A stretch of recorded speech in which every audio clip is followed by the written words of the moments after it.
Cerita novel romantis. Takdir dalam pernikahan. Prolog. Bagaimana rasanya saat menemukan istrinya yang selama ini ia sia-siakan ternyata menjadi seorang pelayan di rumah sahabatnya. Jenika Putri meletakkan secangkir kopi pada tamu majikannya dan saat melihat tanda lahir di punggung tangan Jenika, Denzel Dunhill terkesima dan menatap tajam mata wanita yang sudah ia campakkan 3 tahun ini. Jenika, gadis yang berusia 20 tahun dengan kesehariannya mengenakan pakaian syari lengkap dengan cadarnya. Ia harus menerima kenyataan pahit setelah 3 bulan bertahan di rumah suaminya. Ia harus pergi dari kediaman suaminya karena perselingkuhan sang suami. Lagi pula pernikahan mereka hanya sebuah terpaksaan sebagai syarat untuk mendapatkan kedudukan dan harta sang kakek. Bab 01. Pernikahan mendadak. Amarah Denzel terdengar murka saat mengetahui kakeknya tidak mewariskan apapun padanya ketika ia telah menyelesaikan pendidikannya di Amerika. Jika ia ingin mendapatkan kedudukan dan harta itu di perusahaan kakeknya, ia harus menikahi seorang gadis solehah yang berhijab. Itu pun dia harus menyamar jadi orang susah bahkan berandalan sekalian agar menguji ketulusan cinta gadis itu. Sial, sial, sial, umpat Denzel Dunhill sambil memukul setir mobilnya penuh amarah. Kata-kata kakeknya masih terngiang di benaknya karena mereka baru saja berdebat. Carilah gadis yang pantas untukmu dengan menjaga aurat kehidupannya hanya untukmu. Bukan gadis yang berpakaian sembarangan dan telah dilahap oleh beberapa pria. Carilah seorang wanita seperti nenekmu. Jangan seperti ayahmu atau kamu akan bernasib sama seperti kedua orang tuamu. Hah. Bentak Tuan Nixon Dunhill atau sang kakek. Semua persyaratan yang diajukan kakeknya sudah tercantum di surat perjanjian yang sudah disahkan oleh pengacara.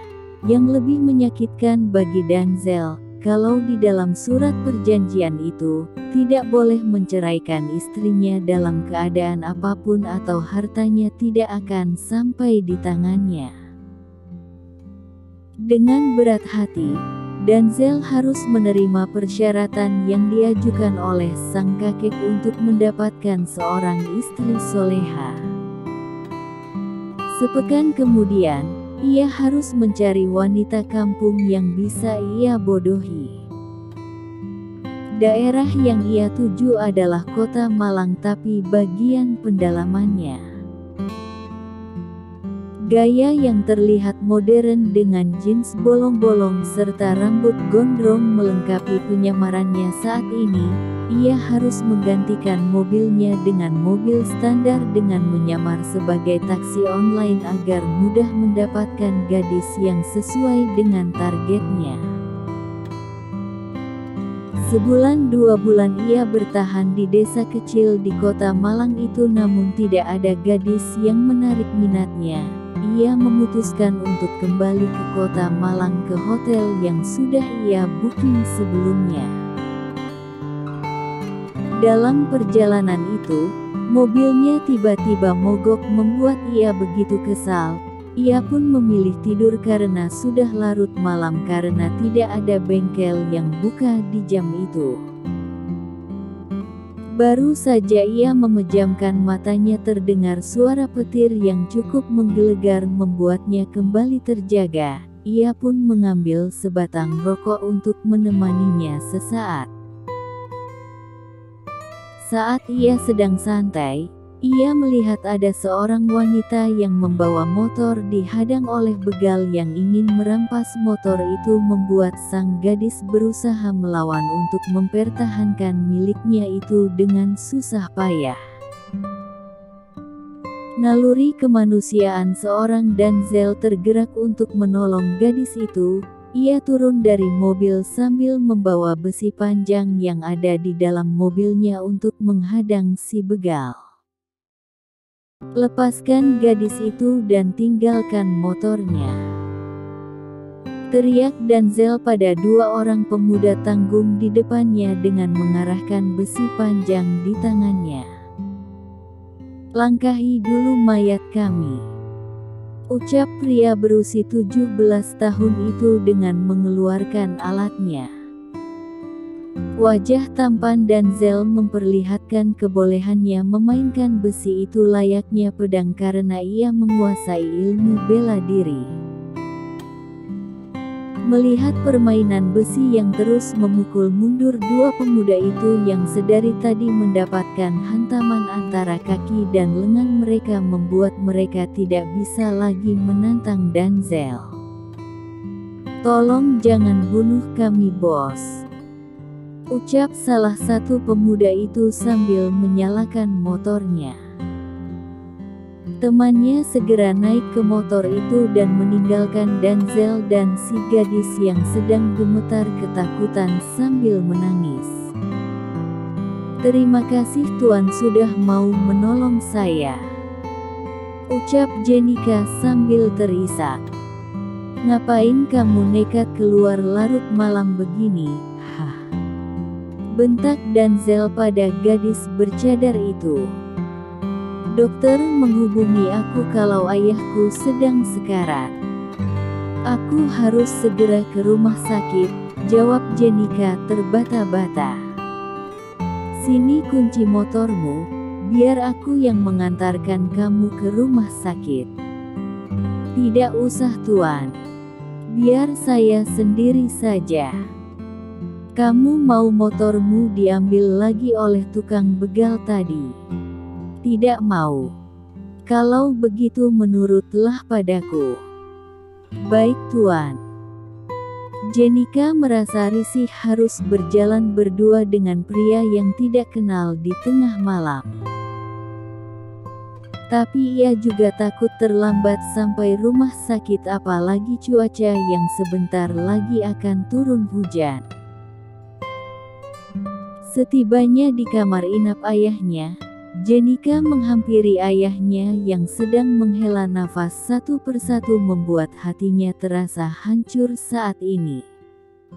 "Abi, tolong bertahan demi Jenica, Abi," pinta Jenica sambil menangis. "Abi berharap ada seorang pria yang mau menikahimu sebelum Abi meninggal. Tapi Abi sepertinya tidak bisa bertahan lagi, Ndok." "Jangan berkata begitu Abi. Tidakkah Abi kasihan padaku? Aku nanti sama siapa kalau Abi pergi? Aku yang akan menikahi putri Anda, Pak," sela Denzel.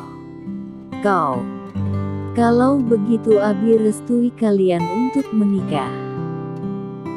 Tolong panggil penghulu dan saksi agar Abi bisa menikahkan kalian, Ndok," pinta Pak Ridwan.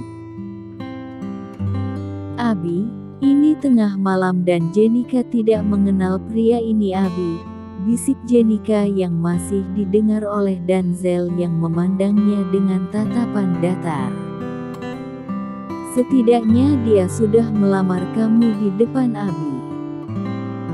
Mintalah Kiai Rahmat untuk menikahkan kalian karena Abi tidak bisa bertahan lagi." "Baiklah Abi."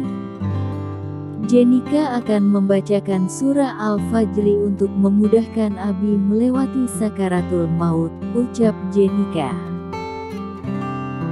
Jenica melantunkan ayat demi ayat dengan suara yang begitu merdu membuat Denzel ikut terhanyut. Usai membacakan surah tersebut, Jenika mentalkin ke kuping ayahnya agar Pak Ridwan bisa mengucapkannya dengan mudah. Usai menghembuskan nafas terakhirnya, Jenika menangis histeris. "Abi!" Pekik Jenika histeris saat suster menutup selimut itu ke wajah ayahnya. Denzel menarik Jenika ke dalam dekapannya. Jenika menangis merasakan sesak di dadanya atas kehilangan ayah tercinta. Keesokan harinya, Pak Ridwan segera dimakamkan oleh warga kampung. Malam harinya, atas permintaan Denzel, Jenika dinikahkan secara siri oleh Kiai Rahmat dengan mas kawin uang 1 juta rupiah. Denzel tersenyum licik saat Jenika sudah masuk ke dalam mobilnya dan membawanya ke kota Malang. "Mas Denzel tinggal di Jakarta?" "Iya." "Baiklah." Jenika seakan pasrah soal yang dilakukan oleh suaminya.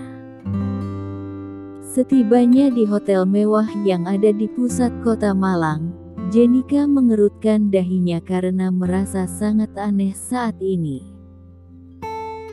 Denzel yang terlihat seperti berandalan dengan mobil jelek itu bisa menginap di hotel mewah saat ini.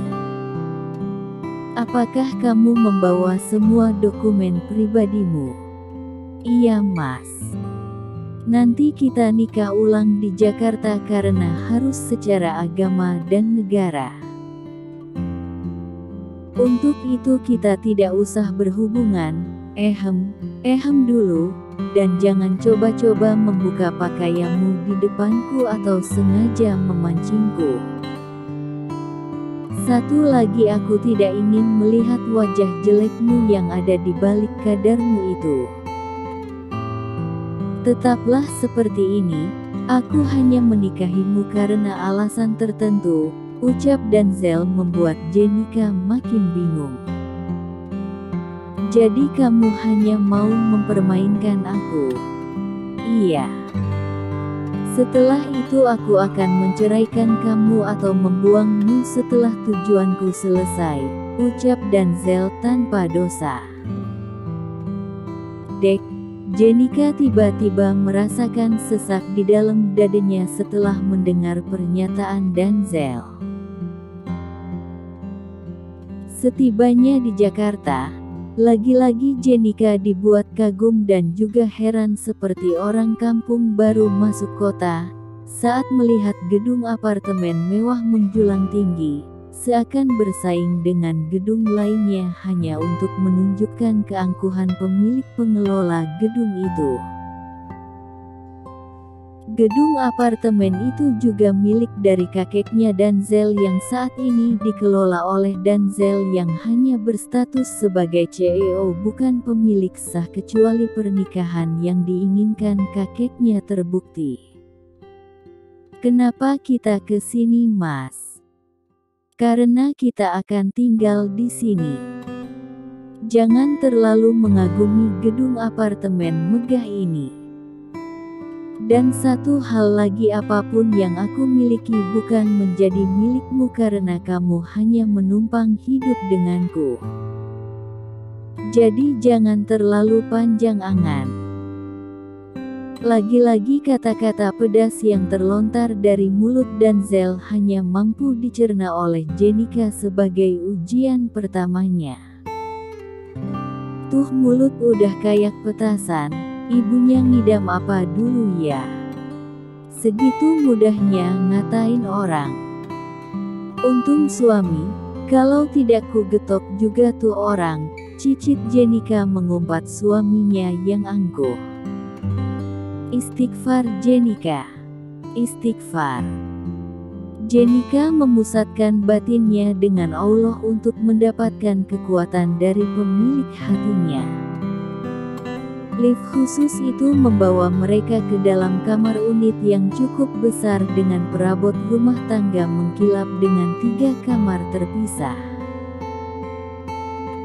Jenika hanya berdiri mematung, mengedarkan pandangannya yang mampu ia jangkau tanpa terlihat norak di depan suaminya yang angkuh itu. Kita tidur di kamar terpisah, ini kamarku. Dan ada 2 kamar di antaranya. Silahkan kamu pilih kamar mana yang kamu mau. Satu lagi, di sini tidak ada pembantu, kerjakan semuanya sendiri. Ada bahan makanan di dalam kulkas yang bisa kamu olah. Jangan bermimpi aku akan memanjakan kamu untuk beli makanan di luar. Jika kamu ingin membuat kue atau masakan, lakukan saja.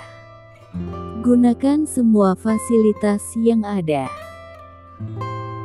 Lakukan apapun yang kamu inginkan di dalam rumah ini dan jangan coba-coba menanyakan urusanku saat aku ingin keluar rumah. Sampai di sini apakah kamu paham? Insya Allah paham. Dan tegur saja saya, jika saya lupa atau khilaf. Aku mohon jangan membentakku karena jantungku cuma 1 dan tidak ada serapnya. Kupingku juga masih sehat jika kamu ingin menyampaikan sesuatu.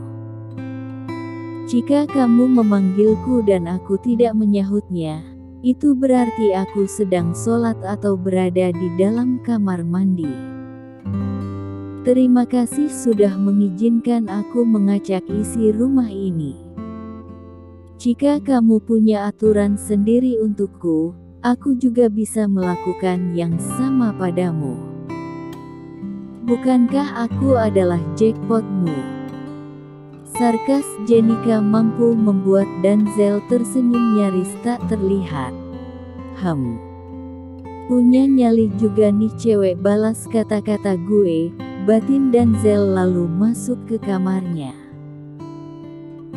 Jenika membuka pintu kamar yang lagi-lagi menyuguhkan pemandangan yang begitu takjub baginya. Ini kamar atau lapangan voli? Gumamnya lirih sambil meletakkan tasnya. Jenika masuk ke kamar mandi untuk mandi, menunaikan sholat asyar dan mengaji sesaat. Ya Allah, jika ini adalah bagian dari ujian yang Engkau berikan kepadaku, permudahkan aku untuk menjalaninya. Bimbinglah lisanku sebagai penyejuk hati suamiku agar mampu menenangkan jiwanya. Bukalah hatinya untukku jika dia adalah jodoh yang Engkau berikan padaku. Berilah dia petunjuk pada jalan-Mu yang benar. Doa tulus Jenika dengan tangan menengadahkan ke langit meminta kekuatan dari Sang Khalik. Sesaat kemudian, Jenika sudah berada di dapur dengan alat tempur memasaknya. Ia begitu senang melakukan aktivitas pertamanya, yaitu memasak untuk suaminya. Aroma harum masakan lezat itu mampu menerobos masuk ke celah kamar Denzel, yang dapat memancing selera makan. Cacing di dalam perutnya seakan berteriak agar segera keluar untuk mencicipi masakan sang istri. Denzel yang tiba-tiba sudah duduk di kursi menghadap meja makan membuat Jenika terperanjat dan hampir menjatuhkan mangkuk yang ia pegang. Astagfirullah. Apakah kamu tidak bisa bersuara sedikit saja agar tidak membuat aku jantungan? Semprot Jenika dengan sorot matanya yang tajam. Jadi, kamu berharap aku mendekapmu dari belakang lalu berkata I love you, baby. Begitu. Ya nggak begitu juga kali. Timbang berdehem, apa susahnya? Ya sudah, siapin aku makan. Kalau mau berdebat, tunggu aku kenyang, pinta Denzel. Cucilah tanganmu. Duduk manis dan jangan lupa baca doa makan. titah Jenika. Denzel harus menahan nafasnya karena ucapan Jenika hampir membuatnya ngakak. Kamu kira aku anak taman kanak-kanak yang diatur sama ibu gurunya? Lagi pula aku bukan anakmu, sungut Denzel saat Jenika menuangkan nasi dan lauk pauk ke dalam piringnya. Di mana-mana, suami itu anak pertamanya istri. Jadi, semuanya harus serba dilayani. Anggap saja saat ini kamu anakku. Jadi, bersikaplah sopan padaku. Sekarang makanlah. Kalau masih belum kenyang, bilang saja. Ci, apakah dia adalah mantan guru? Terserahlah, aku mau makan, batin Denzel. Saat Denzel hendak menyuapi nasi ke mulutnya, Jenika menegurnya. Jangan lupa berdoa. Bismillahirrahmanirrahim, ucap Denzel sambil menarik nafas. Jenika membaca doa dan menyuapi makanan dengan sedikit merenggangkan cadarnya. Denzel sedikit melirik cara makan wanita bercadar tanpa memperlihatkan wajahnya. Denzel merasakan masakan Jenika yang sangat lezat, yang membuatnya ingin nambah. Biasanya ia tidak pernah menambah porsi makanannya, tapi masakan istrinya mampu menghipnotis selera makannya. Aku mau nambah lagi, pinta Denzel dan langsung dilayani oleh Jenika. Usai makan, Jenika memberikan potongan buah apel dan juga buah anggur yang sudah disiapkan sebelum memasak tadi, dan Denzel membawa buah itu ke dalam kamarnya. Tolong buatkan aku kopi Jenika dan bawa ke kamarku, pinta Denzel sambil berlalu. Baik mas. 10 menit kemudian, Jenika sudah membawa secangkir kopi hitam hasil racikannya untuk Denzel dan membawanya ke kamar Denzel.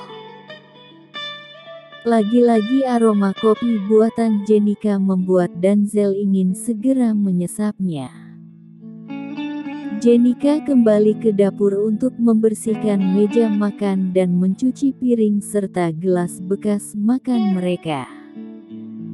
Kopinya juga sangat nikmat. Apakah dia juga mantan chief? Puji Denzel sambil tersenyum. Jenika kembali ke kamarnya untuk menunaikan sholat Isya. Rasa lelah setelah menempuh perjalanan yang cukup jauh dengan mobil mewah milik Denzel membuat ia segera mendatangi tempat tidurnya. Begitu pula Denzel yang sudah tidur duluan karena di perjalanan mereka hanya istirahat saat Jenika ingin ke kamar mandi dan menunaikan sholat. Lanjut ke bab 02.